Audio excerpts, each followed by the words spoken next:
것이 있었다. 안녕하세요 여러분. 고대 유령 이야기 채널에 오신 것을 환영합니다. 제 채널에서는 여러분이 침대에서 편히 쉬시거나 일하실 때 즐기실 수 있는 흥미진진한 동화들을 공유합니다. 재미있거나 신비로운 이야기가 있으시면 댓글로 남겨주세요.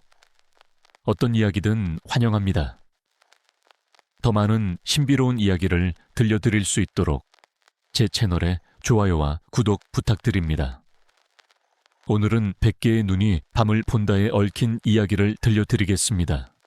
밤마다 그 아이는 창문을 닫지 못했다. 유리가 아니라 눈이 서 있었기 때문이다. 그 눈들은 깜빡이지 않았다. 비가 내려도, 안개가 깔려도, 새벽이 와도 그대로였다. 단 하나의 질문만 남겼다. 너도 보이니? 그 질문을 들은 사람은 오래 살지 못했다. 정확히 말하면 눈을 잃었다. 사람들은 그것을 전설이라고 불렀다. 그러나 이 마을에서는 전설을 입에 올리는 것조차 금기였다. 특히 밤에는 절대로. 어둠이 완전히 내려앉으면 누군가 반드시 커튼을 3번 쳤다. 탁, 탁. 그 소리는 경고였다. 보지 마라. 응시하지 마라. 눈을 맞추지 마라. 그날 밤 나는 실수로 커튼을 열어버렸다. 창밖에는 아무것도 없어야 했다. 논과 버려진 우물과 오래된 당산나무뿐이어야 했다. 하지만 거기에는 수십 개의 눈이 어둠 속에서 나를 보고 있었다. 눈동자 하나하나가 따로 움직였다. 어떤 것은 웃고 있었고 어떤 것은 울고 있었으며 어떤 것은 마치 오래전부터 나를 알고 있었다는 듯 지독하게 익숙한 시선을 보내고 있었다. 그중 하나가 천천히, 아주 천천히 내 눈높이로 내려왔다. 그리고 속삭였다. 이번에는 내 차례야. 다음 날 아침 마을에서는 아무도 내 이름을 부르지 않았다. 아침이 되었을 때 어머니는 밥상에 숟가락을 하나 덜 놓았다. 마치 처음부터 내가 없었던 것처럼. 어제 나 불렀어? 내가 말을 걸었지만 어머니는 고개를 들지 않았다. 밥그릇에 고인 김이 천천히 식어갔다. 이 집에 그런 애는 없어. 그 말은 대답이 아니라 정정처럼 들렸다. 마을에서는 이상한 관습이 하나 있었다. 사람이 갑자기 죽거나 실종되거나 혹은 보면 안 되는 것을 본 경우 그 사람의 이름을 입에 올리지 않는다. 이름을 부르는 순간 그 존재가 다시 보이게 된다고 믿었기 때문이다. 점심 무렵 이장은 집집마다 소금을 나누어 주었다. 종이 봉투에 담긴 굵은 소금, 문지방에 뿌리라는 뜻이었다.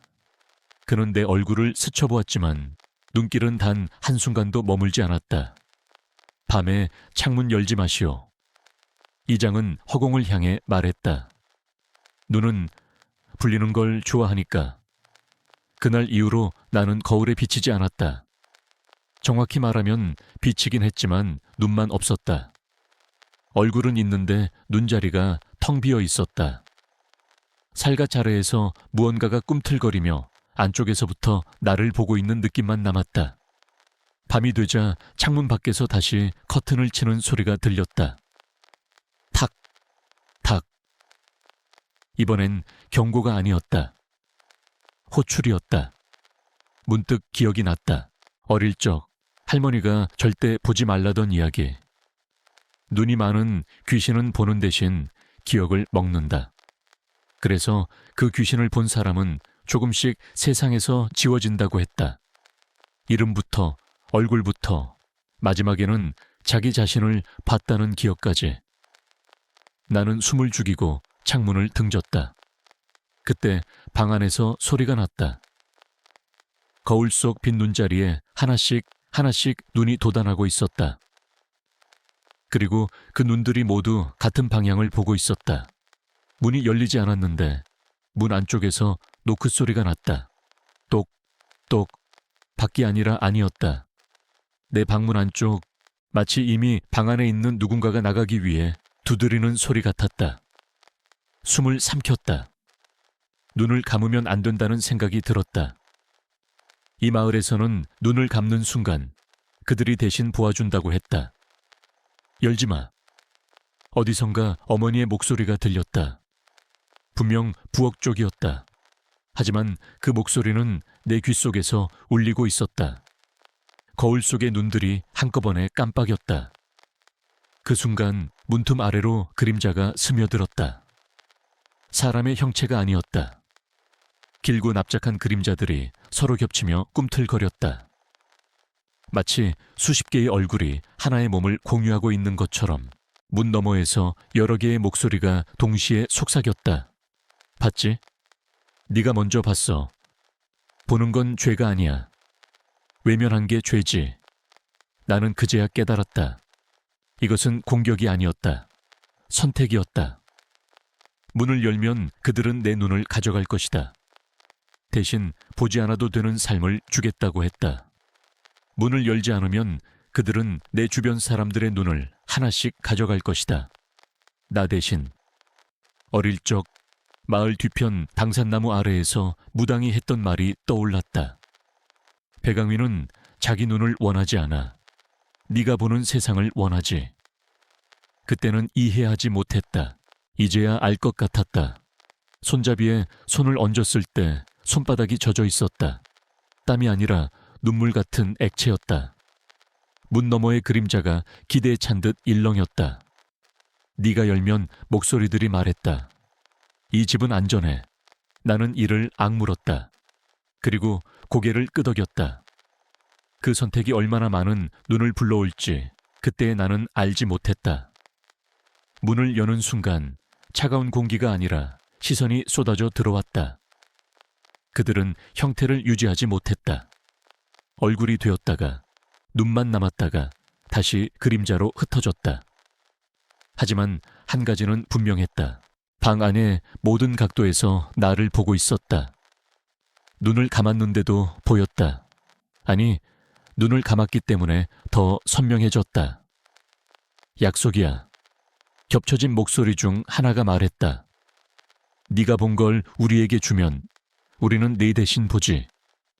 순간 머릿속에서 무언가가 뜯겨나갔다. 첫 번째는 아버지의 얼굴이었다. 언제부터인지 기억 속에서 눈 부분만 흐릿해졌다. 두 번째는 내가 처음 이 눈들을 본 밤의 기억. 공포가 아니라 의문만 남았다. 이 정도면 액땜이지. 그들은 웃었다. 웃음소리는 눈꺼풀이 비벼지는 소리와 같았다. 그날 이후 마을은 평온해졌다. 밤에도 아무도 커튼을 치지 않았다. 아이들은 어둠을 두려워하지 않았고 사람들은 요즘은 잠이 잘 온다고 말했다. 대신 사람들이 점점 멍한 눈을 가지기 시작했다. 누군가는 길을 건너다 멈춰 섰고 누군가는 밥을 씹다 말았다. 눈은 열려 있었지만 아무것도 보고 있지 않았다. 어머니도 그랬다. 어느 날부터 내 얼굴을 보지 못했다. 정확히 말하면 내 눈이 있는 쪽을 끝내 맞추지 못했다. 거기 서 있지. 어머니는 허공을 향해 말했다. 눈은 많은데 너는 없는 것 같아. 그 말에 가슴이 철렁 내려앉았다. 그날 밤 나는 처음으로 그들을 다시 불렀다. 거울 앞에 섰다. 빈 눈자리에 도단한 수십 개의 눈들이 이미 나를 대신해 세상을 보고 있었다. 그만해. 내가 말했다. 이건 거래가 아니야. 잠시 침묵이 흘렀다. 그리고 그들은 처음으로 한 목소리로 말했다. 아니야. 이건 상속이야. 그제야 알았다. 이 마을에서 배강이를 본 사람은 단 한 명도 도망치지 못했다는 것을 보는 순간 다음 눈이 되는 거였다. 창밖에서 아이의 웃음소리가 들렸다. 눈을 맞추지 않아도 그 아이가 이미 너무 많은 것을 보고 있다는 걸 알 수 있었다. 나는 창문을 향해 돌아섰다. 이번에는 커튼을 닫지 않았다. 커튼을 열어둔 채로 나는 밤을 맞았다. 이상하게도 두려움은 없었다. 대신 묘한 안도감이 스며들었다. 보지 않아도 되기 때문이었다. 아니, 내가 보지 않아도 이미 너무 많은 눈이 대신 보고 있었기 때문이었다. 며칠 후 마을의 작은 행운들이 겹쳤다. 말라가던 논에 물이 찼고 오래 아프던 노인은 아침에 스스로 일어났다. 밤마다 들리던 알 수 없는 발소리도 사라졌다. 사람들은 수군거렸다. 애군이 빠졌대. 당산나무가 노했었다잖아. 누가 대신 짊어진 거지? 그 말들이 모두 나를 스쳐 지나갔다. 아무도 내 눈을 보지 않았으니까 나는 점점 편해졌다. 눈을 마주칠 필요도, 표정을 숨길 필요도 없었다. 사람들의 시선이 내 얼굴을 지나 다른 어딘가로 흘러갔다.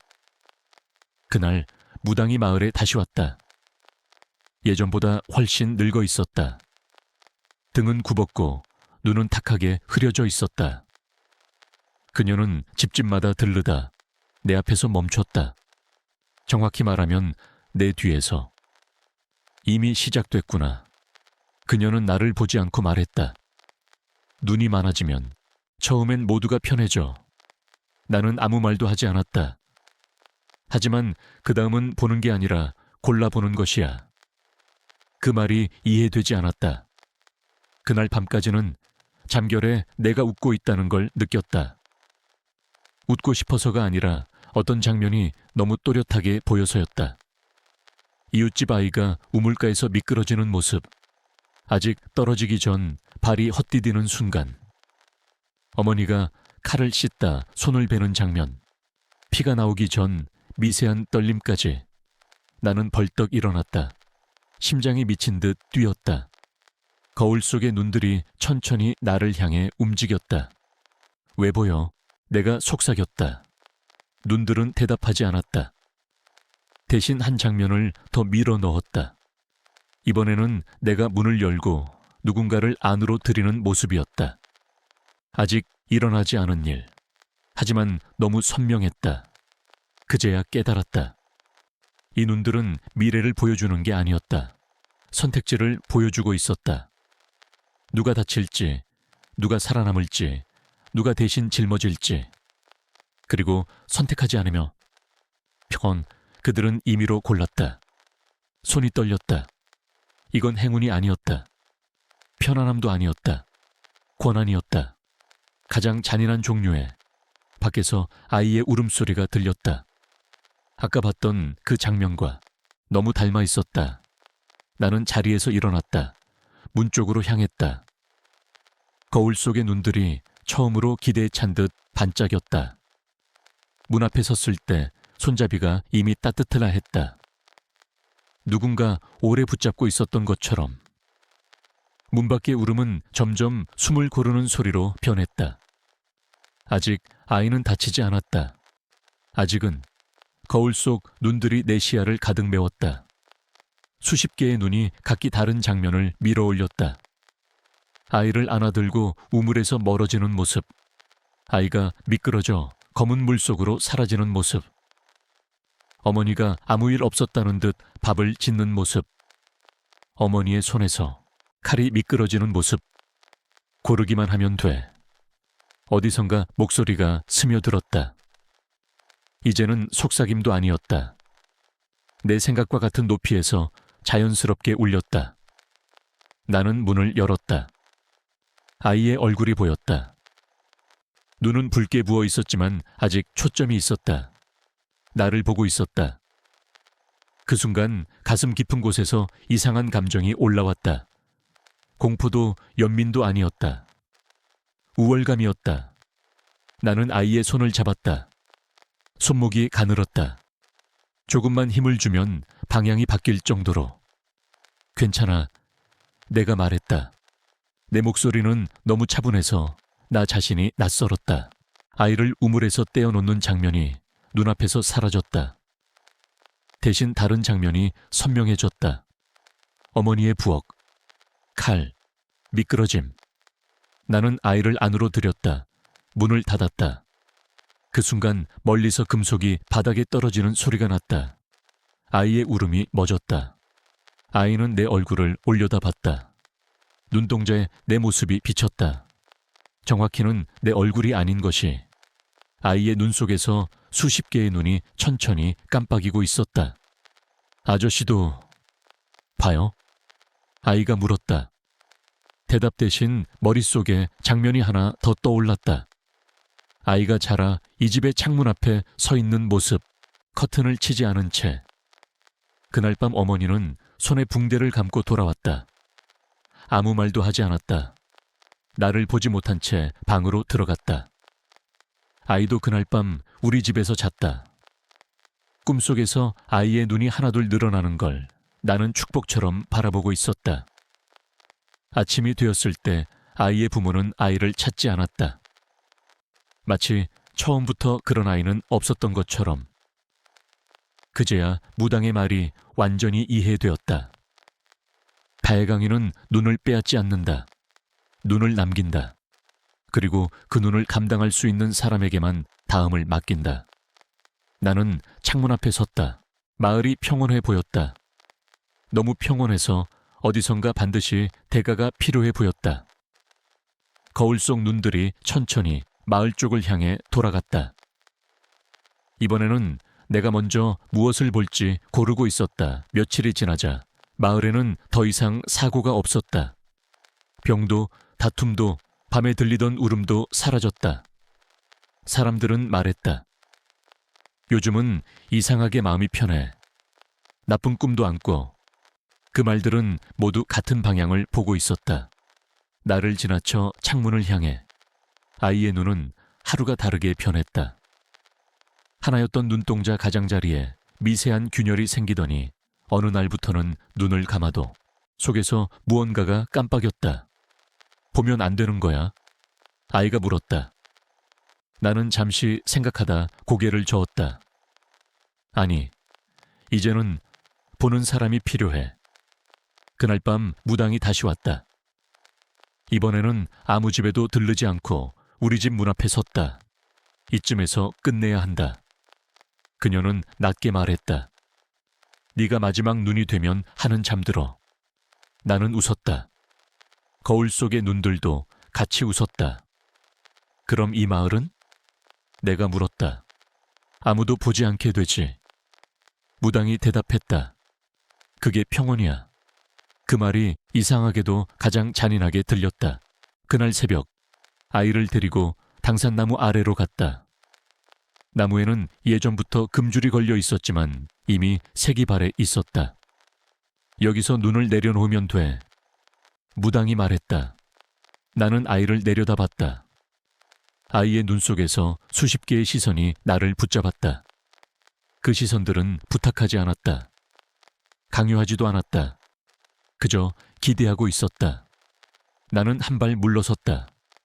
그리고 말했다. 아직 아니야. 그 순간 바람이 불었다. 나무가 크게 흔들렸고 무당의 몸이 균형을 잃었다. 아무도 그 장면을 보지 않았다. 아니, 나만 보았다. 무당이 땅에 쓰러졌을 때 그녀의 눈은 끝내 나를 향하지 못했다. 아이의 손이 내 옷자락을 잡았다. 다음은 저예요. 나는 아이를 안았다. 처음으로 아이의 눈을 똑바로 마주쳤다. 그 안에는 이미 선택지가 없었다. 단 하나의 장면만이 조용히 깜빡이고 있었다. 아이 대신 내가 창문 앞에 서 있는 모습, 커튼을 열고 밤을 맞는 모습. 집으로 돌아와 나는 창문을 열었다. 어둠 속에서 눈들이 하나둘 자리를 찾았다. 이번에는 속삭임도 거래도 없었다.